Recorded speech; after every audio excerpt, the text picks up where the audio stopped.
আসসালামু আলাইকুম। সবাই কেমন আছেন? আশা করছি আল্লাহর রহমতে সবাই সুস্থ আছেন, ভালো আছেন। আলহামদুলিল্লাহ আমরাও ভালো আছি। আরও একটি নতুন ভিডিও দেখার জন্য আপনাদের সবাইকে আমন্ত্রণ জানাচ্ছি। আশা করছি আমার আজকের ভিডিওটি আপনাদের কাছে খুব ভালো লাগবে। সকাল থেকে আমি আমার আজকের ব্লগটি শুরু করেছি। এখন আমি সকালের নাস্তা করব, আর আজকে সকালের নাস্তায় হচ্ছে আমি আম চিড়া খাবো। বছরের প্রথম আম আনা হয়েছে, জানি না কেমন হবে, মিষ্টি হবে কিনা ভয়ে আছি। তবে দেখে তো মনে হচ্ছে যে ভালো হবে, এখন খেলেই বুঝতে পারবো যে ভালো না খারাপ। একটা সময় ছিল যখন আমার অপছন্দের খাবারের তালিকায় প্রথমেই ছিল এই দুধ দিয়ে আম চিড়া খাওয়া, আর এখন এই খাবারটাই আমার অনেক বেশি পছন্দের। অপছন্দের খাবারটি কিভাবে আমার এত বেশি প্রিয় হয়ে গেল, চলুন একটু করে সেই গল্পটা আপনাদেরকে শোনাই নাস্তা করতে করতে। আমার বিয়ের পর থেকে আমার শ্বশুরবাড়িতে রান্নাবান্নার কাজটা আমিই করি। আমার শাশুড়ি কাটাকুটি করে দিতেন এবং আমাকে অন্যান্য কাজে সাহায্য করতেন। আচ্ছা, তার আগে বলে নিচ্ছি তখন আমরা পরিবারের সদস্য কে কে ছিলাম। আমি, শিফা, আমার ছোট ননদ, দেবর, আমার শ্বশুর শাশুড়ি এবং মাঝে মাঝে আমার 2 ননাস বেড়াতে আসতেন। তাছাড়াও তখন দেখা গিয়েছে বাড়িতে অনেক বেশি মেহমান আসতেন। বুঝতেই পারছেন রান্নাবান্নার আয়োজনটা সবসময় অনেক বেশি থাকতো।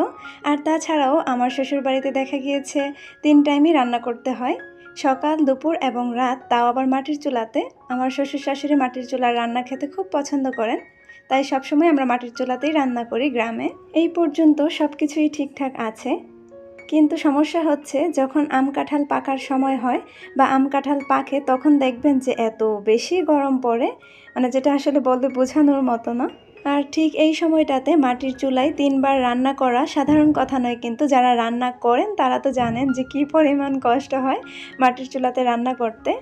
তখন ওই সময়টাতে আম্মা মাঝে মাঝে রাতে বলতো যে তানজিনা, কালকে সকালে আমরা আম চিড়া খাবো, তুমি খাবা? তা আমি কিন্তু আম চিড়া খেতে পছন্দ করি না, এখন একবার রান্না করতে হবে না, তাই আমি বলতাম হ্যাঁ আম্মা খাবো, করেন, সমস্যা নাই। তো এই থেকে হচ্ছে একটু একটু করে আমার আম চিড়া খাওয়া, আর এখন আমার এই খাবারটা অনেক বেশি পছন্দ। ভাবা যায় রান্না থেকে বাঁচার জন্য অপ্রিয় খাবার প্রিয় বানিয়ে ফেলেছি। যাই হোক, আমার কথা শুনে আবার কেউ কিছু মনে করবেন না। যতই রান্না করতে পছন্দ করি না কেন, মাঝে মাঝে তো রান্না থেকে একটু ছুটি নিতে ইচ্ছে করে, বলেন? এই যে দেখেন, আজকেও আমি রান্না থেকে বাঁচার জন্য ফাঁকিবাজি করে সকাল সকাল দুধ দিয়ে আম চিড়া খেয়ে নিয়েছি, যেন আমাকে সকালে নাস্তার ঝামেলা না করতে হয়। কি করব বলেন, এত বেশি গরম পড়েছে, রান্না করার কথা মনে হলেই যেন ভয় লাগে। আপনারা যারা এখন আমার ভিডিওটি দেখছেন, প্লিজ আমার ভিডিওটিতে একটা লাইক দিয়ে দিবেন। আপনাদের একটা লাইক আমার ভিডিওটিকে অনেকের কাছেই পৌঁছে দিতে সাহায্য করবে। আর যদি খুব বেশি ভালো লেগে থাকে তাহলে আমার চ্যানেলটি সাবস্ক্রাইব করে দিবেন।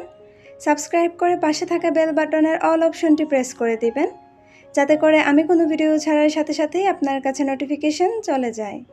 আর যারা অলরেডি এই কাজটি করে দিয়েছেন, আপনাদের সবাইকে অসংখ্য ধন্যবাদ। আমার প্রতিটা ভিডিওতেই আমার মিষ্টি মিষ্টি আপুরা আমাকে অনেক অনেক অনেক বেশি ভালোবাসা দিয়ে থাকেন এবং অনেক সুন্দর সুন্দর কমেন্ট লিখেন। আমার কাছে কিন্তু আপনাদের কমেন্ট পড়তে খুব ভালো লাগে। আবার ঠিক একইভাবে আপনাদের কমেন্ট না পেলে আমার আপনাদের জন্য খুব চিন্তা হয়, আপনারা সুস্থ আছেন কিনা, ভালো আছেন কিনা। নুসরাত ইমরুজ আপু আমাকে অসম্ভব পরিমাণে ভালোবাসেন এবং অনেক সুন্দর সুন্দর কমেন্ট লিখেন। আমি আমার লাস্ট ভিডিওতে আপুকে দেখতে পাইনি, আমি আপুকে অনেক খুঁজেছি। আপু, তুমি যদি আমার আজকের ভিডিওটি দেখে থাকো তাহলে আমাকে কমেন্ট করে জানাতে ভুলবে না যে তুমি কেমন আছো, জানতে পারলে আমার খুব ভালো লাগবে। তামান্না ইসলাম আপু জানতে চেয়েছেন আমার বেডরুম ফার্নিচারগুলো কিসের তৈরি এবং আমি সার্ভিস কেমন পাচ্ছি। এই কমেন্টটা আমার আরও অনেক আপুরাই আমাকে করেছেন, আমি দেখাবো দেখাবো বলে আর দেখানো হচ্ছিল না, তাই আজকে সবার উদ্দেশ্যেই দেখিয়ে দিচ্ছি। আসলে খুব ভালোভাবে ডিটেলসে দেখাতে গেলে অনেক সময়ের ব্যাপার। আপনারা চাইলে আমার রুম ট্যুর ভিডিওটা দেখে নিতে পারেন, ওইখানে কিছুটা হলেও বুঝতে পারবেন কোনটা কেমন। তারপরও আমি আমার আজকের ভিডিওতে কিছুটা হলেও দেখিয়ে দেওয়ার চেষ্টা করছি যে আসলে কোন ফার্নিচারের ডিজাইনটা কেমন। আশা করছি আপনারা দেখেই বুঝে নিতে পারবেন। বেশিরভাগ আপুরাই আমাকে কমেন্ট করে থাকেন যে আমার এই 3 পার্টের আলমারিটা কি হাতিলের কিনা। শুধু আপনারাই না, সরাসরিও যারাই আমার বাসায় আসেন না কেন, সবাই আমাকে শুধু এই প্রশ্নটাই করেন যে আমার এই আলমারিটা কি হাতিলের কিনা। কিন্তু না, আমার এই আলমারিটা হাতিলের না, এটা হচ্ছে মালয়েশিয়ান উড কার্ডের। আর আমার এই ড্রেসিং টেবিলটা হচ্ছে আমি অর্ডার দিয়ে কাস্টমাইজ করে বানিয়ে নিয়েছি, যেমনটা আমি পছন্দ করি। আর আমার কাছে সবসময় সব কিছু খুব সিম্পলই ভালো লাগে। বিশেষ করে ফার্নিচার সিম্পল হলে এটা পরিষ্কার করা অনেক ইজি হয় আর একদম চকচকেও রাখা যায়। এখন কথা হচ্ছে, এই যে মালয়েশিয়ান উডকাটের ফার্নিচারগুলি কিন্তু এখন অনেক লোকাল দোকানে পাওয়া যায়। আপনারা ভুল করেও সেই দোকান থেকে নেবেন না, কারণ ওইগুলি একদমই ভালো হয় না আর এরকম সুন্দরও লাগবে না। আমি আমার সবগুলো ফার্নিচার নিয়েছি হচ্ছে ঢাকা ফার্নিচার, মা ফার্নিচার, ফেরেশতা ফার্নিচার। এই সবগুলি ফার্নিচারের দোকানেই আপনারা খুব ভালো ভালো কালেকশন পাবেন এবং ওনাদের ফার্নিচার কোয়ালিটি খুবই ভালো। বিশেষ করে আমি ঢাকা ফার্নিচারের কথা বলবো। ওনার ফার্নিচারের কোয়ালিটি এবং ফার্নিচারের বার্নিশ এত বেশি সুন্দর, একদম সেম টু সেম হাতেলের মতো। তবে প্রাইসটা একটু বেশি রাখবে, তারপরও খুব ভালো। আপু আমার কাছে আরও জানতে চেয়েছিলেন যে আমি সার্ভিস কেমন পাচ্ছি। আলহামদুলিল্লাহ এখন পর্যন্ত ভালো, আমার কাছে তো খুব ভালো লাগছে। তবে সবশেষে এটাই বলবো যে কাঠের কোনো বিকল্প নেই, আসলে কাঠের ফার্নিচারের সাথে কোনো কিছুরই তুলনা হবে না। আপনি যদি খুব বেশি ধৈর্যশীল মানুষ হয়ে থাকেন তাহলে আপনি এই ধরনের ফার্নিচার কিনতে পারেন। তার কারণ হচ্ছে এই ফার্নিচারগুলির না খুব যত্ন নিতে হয়, প্রতিদিন এগুলাকে মুছতে হয়, ভালোভাবে যত্নের সাথে ক্লিন করতে হয়। এখন আপনি আমাকে প্রশ্ন করতে পারেন তাহলে আমি কেন এগুলি কিনেছি। আসলে তার পেছনে অনেক রিজন আছে, তার মধ্যে একটা হচ্ছে আমার কাছে যদি কখনো ভালো না লাগে আমি যেন খুব সহজেই চেঞ্জ করে নিতে পারি। আর দ্বিতীয় কারণ হচ্ছে আমার কাছে এই ধরনের ফার্নিচারগুলি খুবই ভালো লাগে, দেখতে অনেক বেশি সুন্দর লাগে। কাঠের ফার্নিচার বানালে যেটা হয় এটা কিন্তু আপনি ইচ্ছে করলেই চেঞ্জ করতে পারবেন না, কারণ একটা ফার্নিচার বানাতে অনেক বেশি খরচ পড়ে। আর তাছাড়াও যখন সেল করতে যাবেন তখন দেখা গিয়েছে খুব অল্প দামে সেল করতে হবে। আমার বাসায় কিন্তু অনেকগুলো কাঠের ফার্নিচার ছিল, কিছু আমি সেল করে দিয়েছি আর কিছু এখনও বাকি আছে, ভাবছি এগুলোও সেল করে দিব। সত্যি বলতে এখন কেন জানি আমার কাছে কাঠের ফার্নিচার একদমই ভালো লাগে না, তাই আমি আসলে এগুলি রাখতে চাচ্ছি না। দেখি কি করা যায় শেষ পর্যন্ত। যাই হোক, এখন আমি দুপুরের রান্না করব, তাই চলে এসেছি কিচেনে। আর আজকে দুপুরের রান্না একদমই সিম্পল, ভেন্ডি ভাজি করব, বেগুন ভাজি করব আর কচুরমুখী দিয়ে মাছ দিয়ে রান্না করব, আর কিছুই করব না। MF হাসান আইডি থেকে আমার একজন মিষ্টি আপু আমার সাথে খুব অভিমান করেছেন। আর অভিমান করার কারণ হচ্ছে আমি আমার লাস্ট ভিডিওতে কেন আপুর কমেন্ট পড়িনি, এই জন্য। আপু বলেছেন আমি যেন আমার ভিডিওতে আপুর মেয়ের নাম বলি। আপুর মেয়ের নাম হচ্ছে ফারিহা বিনতে হাসান। এই তো আমার মিষ্টি আপু, আমি তোমার মেয়ের নাম বলেছি। আর ফারিহা মামুনির জন্য আন্টির পক্ষ থেকে অনেক অনেক দোয়া আর ভালোবাসা। আপু আরও বলেছেন আমার মিষ্টি আপু, তোমাকে আমার অনেক ভালো লাগে, লাভ ইউ আপু। অনেক অনেক ধন্যবাদ আমার মিষ্টি আপু এত সুন্দর করে কমেন্ট করার জন্য আর আমাকে এত বেশি ভালোবাসা দেওয়ার জন্য। আরও একজন আপুর কথা না বললেই নয়, রাফিয়া খান আপু আমাকে ইদানিং এত সুন্দর সুন্দর কমেন্ট লিখছেন, আমি আপনাদেরকে বলে বোঝাতে পারবো না। মাশাআল্লাহ আপুটা কিউট আছে কিন্তু। লাস্ট ভিডিওতে আমি আমার কোনো আপুরই কমেন্ট পড়তে পারিনি, তাই আমার অনেক আপুরাই অভিমান করেছেন। আসলে কি করব বলেন, মাঝে মাঝে আসলে এমন কিছু ভিডিও হয় যে আসলে চাইলেও ওইখানে কোনো কমেন্ট পড়তে পারি না, কিভাবে যেন সময় শেষ হয়ে যায়। আপনারা বিশ্বাস করবেন কিনা জানি না, রান্না করতে সবসময় আমার খুব খুব খুব ভালো লাগে, কিন্তু রান্না করার আগে এই যে কাটাকুটি করতে হয় এই কাজটা আমার একদমই ভালো লাগে না। আমার কাছে মনে হয় যে এই কাজটা আমাকে কেউ করে দিলে আমি খুব খুশি হয়ে যাই। প্রথমেই আমি ভেন্ডি ভাজিটা করে নেব। আর আমার আম্মার হাতের ভেন্ডি ভাজি না অনেক বেশি মজা, অনেক ভালো লাগে। যদিও আমি ওইভাবে করতে পারি না, আমি আমার মতো করেই করে নিচ্ছি। আসলে মায়ের হাতের রান্নার সাথে তো কোনো তুলনাই হয় না। আমরা সবাই আমাদের মায়ের হাতের রান্না খুব পছন্দ করি, তাই না?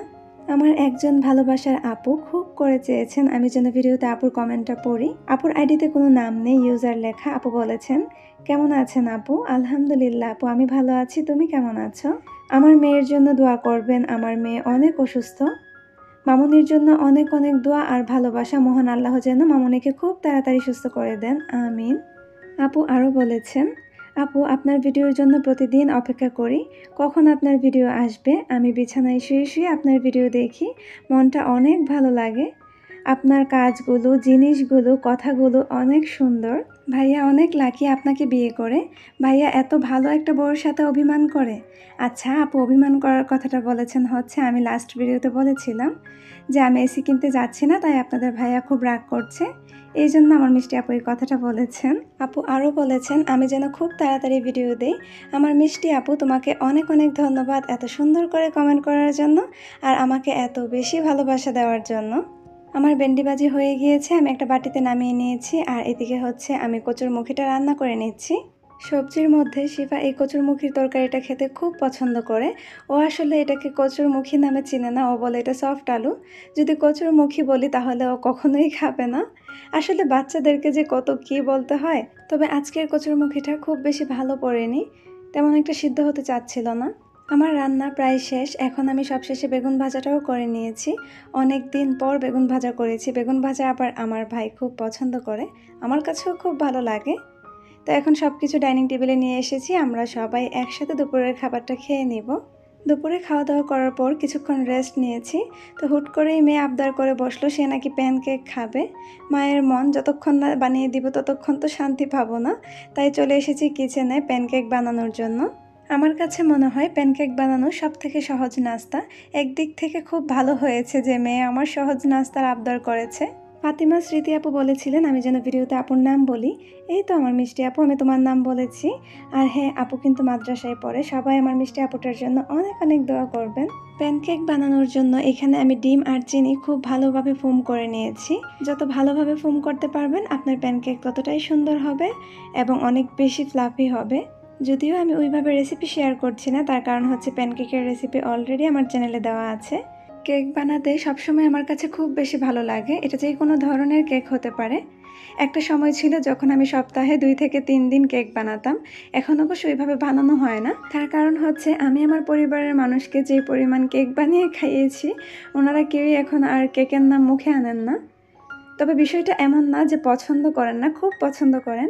এখনও যখন আমি কেক বানাই সবাই খুব মজা করে এটা খায়। এইদিকে আমার প্যানকেকের ব্যাটার তৈরি হয়ে গিয়েছে। এখন আমি প্যানকেকগুলি এক এক করে বানিয়ে নিব। প্রথমে আমি চুলাতে একটা ফ্রাই প্যান বসিয়ে দিয়ে দিয়েছি। এখন অল্প একটু তেল দিয়ে দিয়েছি। এখন আমি তেলটা আবার একটা টিস্যুর সাহায্যে মুছে নিব খুব ভালোভাবে। মুছে নেওয়া হয়ে গেলে প্রথমে আমি বিসমিল্লাহ বলে একটা প্যানকেক দিয়ে দিব। প্রথমে একটাই দিব, বেশি দিব না। একটা দিয়ে দেখব যে সব কিছু ঠিকঠাক আছে কি না। যদি সব কিছু পারফেক্ট থাকে তখন আমি একটু বেশি বেশি করে একসাথে অনেকগুলি বানিয়ে নিব, কারণ ফ্রাই প্যানটা তো অনেক বড় আছে, একসাথে অনেকগুলি বানানো যাবে। আর আজকের কেকগুলি হচ্ছে আমি একদম ছোট ছোট কিউট কিউট করে বানাবো। দেখতেই পাচ্ছেন মাশাআল্লাহ সব কিছু একদম পারফেক্ট আছে এবং অনেক সুন্দর হয়েছে, তাই না?